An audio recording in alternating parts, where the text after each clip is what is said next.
Welcome to Ecoholics.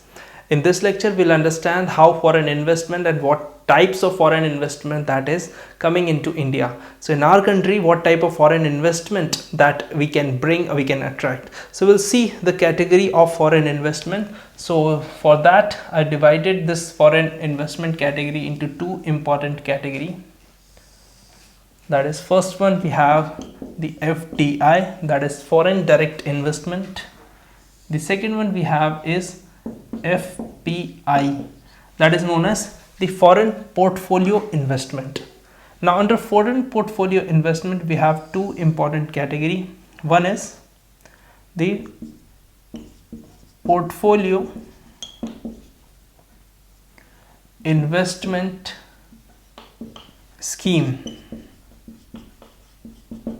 and the second one we have is Euro issues.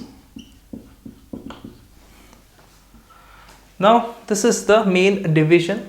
So FDI and FPI, generally students are saying that we are having foreign direct investment, foreign institutional investors. So here there's a difference. FII is the part of FPI. So we'll see, we'll segregate this also. So under portfolio investment scheme we have FII. The second we have is QFI, and the third we have is NRI deposits. Under Euro issue we have ADR, that is American Depository Receipts. The second one we have GDR, that is Global Depository Receipts, and the third one we have FCCB, foreign currency convertible bonds. So these are the categories, subcategories under portfolio investment scheme and Euro issues. Now under FDI obviously comes into the category of, we have certain, we can say there are caps. So for that we'll write the caps. First one is 26%, the second one is 49%, the third one is 51%, the fourth one is 74%, the fifth one we have is 100%. So now we'll see that FDI is foreign direct investment. So you can take a stake in any domestic company about in these percentage. Now what are the we can say the concept behind 74%? Because under 74% a particular company is not able to acquire 3/4 of the majority. That is why it is not 76, it is 74. So exclusively we can say the domestic company, if it is having 26% of the share, then there is enough say of these minority shareholders as well.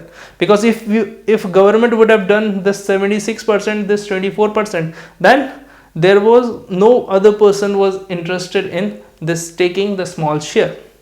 Now there are certain sectors as well that are having, like single brand retail is having 100%, multi-brand retail is having 51%, like insurance sector is having 49% of FDI cap. Now these caps are very important because caps will give certain kind of power to the foreign firms in order to invest in the domestic company. Now this is relatively simple. Now coming on to this portfolio investment. Now FDI will deal in detail in the next or some other lecture. Now under foreign portfolio investment, there is a portfolio types of investment that will come under. So portfolio investment scheme, there are three important categories. Now here we'll discuss one by one. These are the FII, foreign institutional investors. So there are certain kind of institution that actually invest in foreign market. Like for example, some companies in America investing in Indian stock market. Qualified foreign investor or QFI, these are the individuals we can say, and these individuals are actually having certain kind of authorization. Either they are the we can say their country is the member of FATF or the signatory of IOSOC. So here FATF is Financial Action Task Force and IOC is International Organization of Securities Commission, headquartered respectively in Paris and Madrid. So you can see that if a particular QFI is a member of FATF or is a signatory of IOSOC, then this QFI is able to invest in India. The next one we have is NRI. non-resident Indians. So we have certain kind of schemes, like every year we celebrate Pravasi Bharatiya Divas on 9th January, just because this marked the beginning of, we can say, when Mahatma Gandhi came to India on 9th January 1915. So on this particular date we celebrate Pravasi Bharatiya Divas, that is non-resident Indian, and we are attracting investment from these people. So these are the three important categories. I'll explain in detail, just listen. Now these are the euro issues. Under it we have ADR, GDR and FCCV. So what are American depository receipt, global depository receipt and foreign currency convertible bonds? We'll see in a minute. Now what you have to understand first, we'll understand our Indian stock market, how the companies are investing. Now suppose, for example, this is Bombay Stock Exchange and this is BSE. Now if there are any foreigners, so foreign players actually not allowed directly to invest in BSE, that is Bombay Stock Exchange. Now if we see FII, that is foreign institutional investor, they are allowed to invest in India. If we see QFI, they are also allowed to invest in India. Now how these foreigners will invest in India? What they will do? They will reroute their investment towards FII. And what FII, foreign institutional investors, are doing? They are issuing P notes, participatory notes, and these participatory notes that actually India is allowing, that actually allows investors to keep their name secret.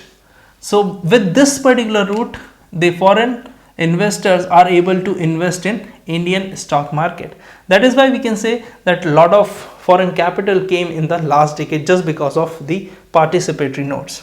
Now QFI is the concept, as I told you earlier, about the individual. These QFI must adhere with FATF, that is Financial Action Task Force, headquartered at Paris, and IOSCO, that is International Organization for Securities Commission, IOSCO, and the headquarters is in Madrid. Now here you can say that this signatory should be there. If it is not, then QFI cannot invest in India. Now QFI also started the scheme that in 2011 budget, government announced this scheme in 2011. So since we have announced this scheme, we have actually attracted a lot of foreign capital into our country. Now this is the concept of the QFI. Now we'll come on to the other side, that is the euro issues. Now under euro issues, what's the important thing? There's one concept known as ADR. Now understand very carefully, this is very important. Now suppose in United States of America, there is a depository bank. Now this depository bank will issue depository receipt. So this depository bank of United States of America will issue depository receipts of foreign company or non-American company. Suppose we have Tata, this is a company, Indian company, so we can say for US bank it is a foreign company or non-American company. Now what this Tata will do? What Tata will do, they will actually sell their stock, and this particular bank will take the stock of Tata and convert it into shares for the American public. What this bank will do? That bank will take the stocks of Tata and will issue in the American stock exchange, suppose New York Stock Exchange. So what's the benefit of these kind of raising of capital?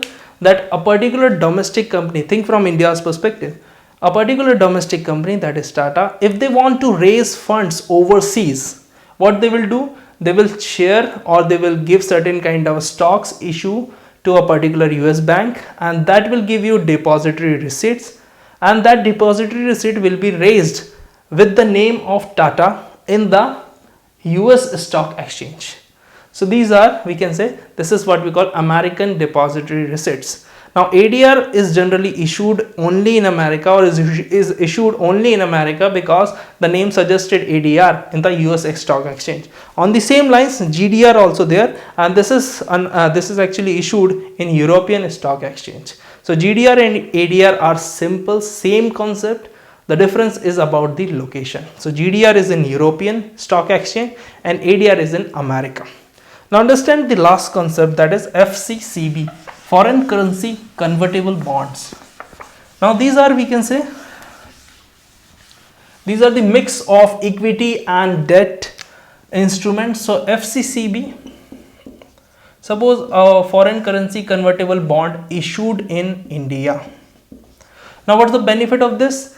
That particular bond is issued in India but in terms of the foreign currency. So that is what we call the foreign currency convertible bond, issued in the domestic market, that is India, but denominated in the overseas currency or generally in a convertible currency. So generally favorite convertible currency is US dollar.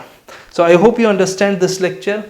If you have any doubt, you can mention in the comment box. Please give a big thumbs up and do like, share and subscribe Ecoholics, and don't forget to click on the bell icon. Also, I just want to inform you that we are also having our app, mobile app, where we are providing the economic courses like for UGC NET Economics, Economics Optional, Indian Economic Services, Econometrics, Mathematical and so on. For more details, you can visit our website ecoholics.in for registration, etc.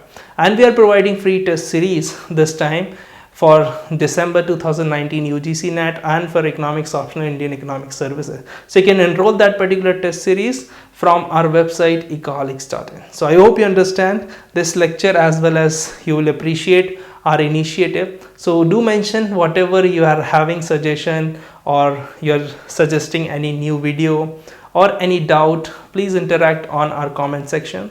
It feels good for us. So once again, thank you so much. Have a nice day.